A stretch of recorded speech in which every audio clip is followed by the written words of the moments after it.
오늘의 큐티 말씀은 민수기 25장 1절부터 18절입니다.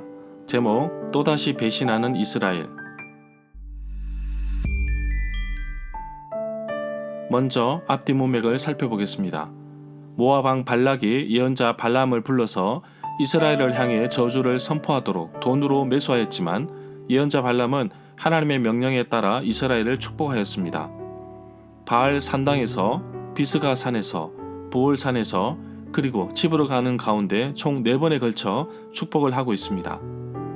여호와 하나님은 모압 왕 발락의 음모에 맞서서 이스라엘 백성들을 지켜주시고 이제 곧 약속의 땅으로 들어가기 직전에 이들에게 마음껏 축복해 주기를 바라셨는데 이스라엘 백성들은 또다시 배신을 하게 됩니다. 이번에는 시팀이라는 곳에서 이스라엘 남자들이 성적인 부분과 연결된 우상 숭배 유혹에 넘어가게 됩니다. 이에 하나님의 심판이 이어지고 비느하스의 열심으로 인하여 하나님의 심판은 중단됩니다. 문단을 나눠보겠습니다. 1절부터 5절은 시팀에서 배신하는 이스라엘, 6절부터 18절은 비느하스와 맺은 평화의 언약.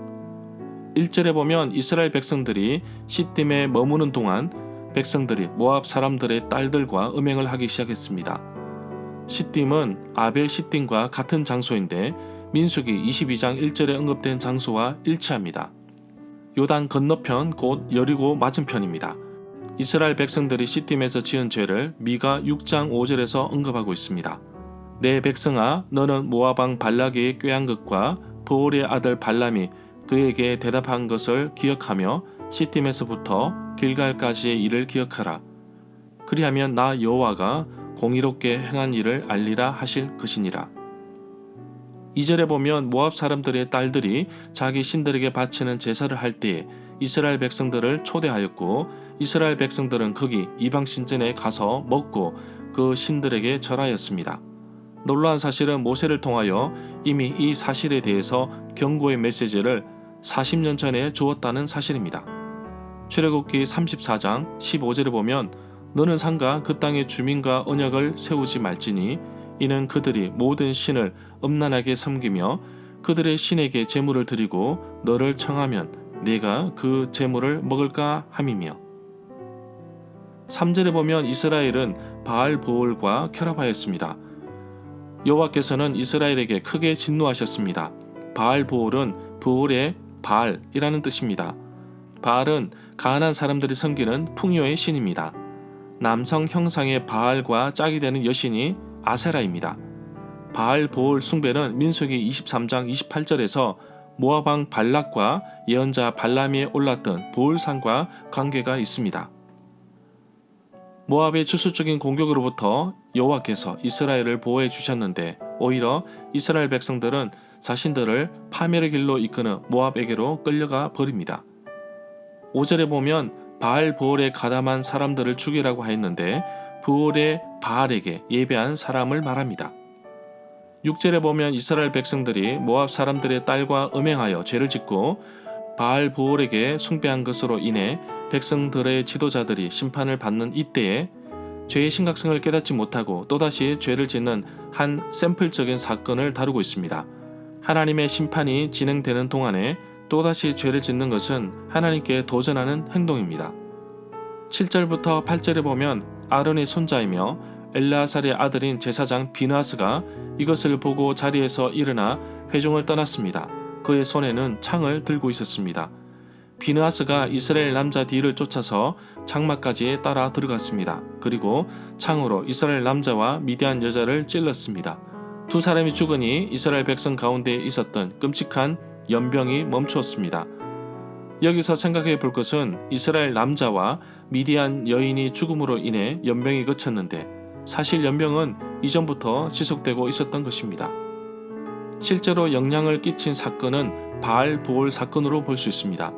그러나 6절부터 9절에서 미디안 여자와의 사건이 문제가 되는 것은 이것이 종교적인 음행인지 아니면 이방 여인과의 혼인 관계를 맺는 것인지 정확하게 짚어주고 있지는 않습니다. 그러나 이 사건은 전체적으로 이스라엘 백성들 가운데 내려진 징벌의 심판 가운데서도 또다시 죄를 짓는 사건으로 보기 때문에 사건의 내용을 떠나서 심판 가운데 짓는 죄이기 때문에 더욱더 중하게 보았기에 기록된 것으로 보입니다. 비느하스의 행동에 대해 시편 106편 30절부터 31절에서는 비느하스가 중재를 하였다고 말하고 있고 이로 인해 재앙이 그쳤으며 이로 인해 그의 의가 인정되었다고 말하고 있습니다. 9절에 보면 연병으로 인해 이미 죽은 사람이 24,000명이었습니다. 12절에 보면 왜 하나님께서 아론의 자손 가운데 유일하게 비느하스에게 이러한 특권, 평화의 언약을 주셨고 또 약속하셨는지 정확히 그 이유를 알 수 없습니다. 추정할 수 있는 것은 이스라엘 어떤 남자가 끌어들인 미디안 여자와의 범죄 사실을 처단한 것과 11절에 이로 말미암아 여호와의 분노를 잠재운 것으로 볼 수 있습니다. 18절에 보면 부올에서 이스라엘을 속여 연병이 일어난 경위를 민수기 31장 16절에 잘 기록하고 있습니다. 모압 왕 발락이 예언자 발람의 꾀를 따라 이스라엘 자손을 부올에서 여호와 앞에서 범죄하게 하였던 사건인데 모압이 미디안과 동맹 관계에 있기 때문에 같이 언급한 것으로 보입니다. 절마다 상세한 설명과 구절에서 그리고 핵심 내용과 중심 줄거리는 네이버 블로그에 올려져 있습니다. 내게 주시는 교훈입니다. 약속의 땅 가나안 땅을 눈앞에 두고 요단 동편 두 곳을 점령하고 발람이 이스라엘 백성들에게 축복한 사건이 있었습니다. 모든 것이 순조롭게 진행되는 가운데 배신이라니 상상이 되지 않습니다. 인간은 늘 연약하여서 서 있으면 넘어질까 조심해야 합니다. 실제로 이번 사건은 외부의 공격보다는 내부의 문제라고 볼 수 있습니다. 나 자신이 늘 하나님 앞에 바로 서 있어야 합니다. 항상 잘못되면 교회 탓을 하는데 성도인 우리가 먼저 정결한 삶을 살아야 하고 또 바른 신앙의 삶을 살아야 하지 않을까요? 하나님께서 비느하스의 작은 열정을 기뻐하셨습니다. 비느하스처럼 나의 작은 헌신과 열정을 통해 정말 하나님께서 기뻐하는 일이 있는지 살펴보기를 원합니다. 그러기 위해서는 정말 깨끗한 마음과 행동으로 나의 삶을 지켜나가야겠습니다. 이 시대에 미디어를 통한 음란한 것들이 마구 퍼지고 있습니다. 무분별하게 청소년, 심지어 어린아이까지 퍼지고 있는 것을 보게 됩니다.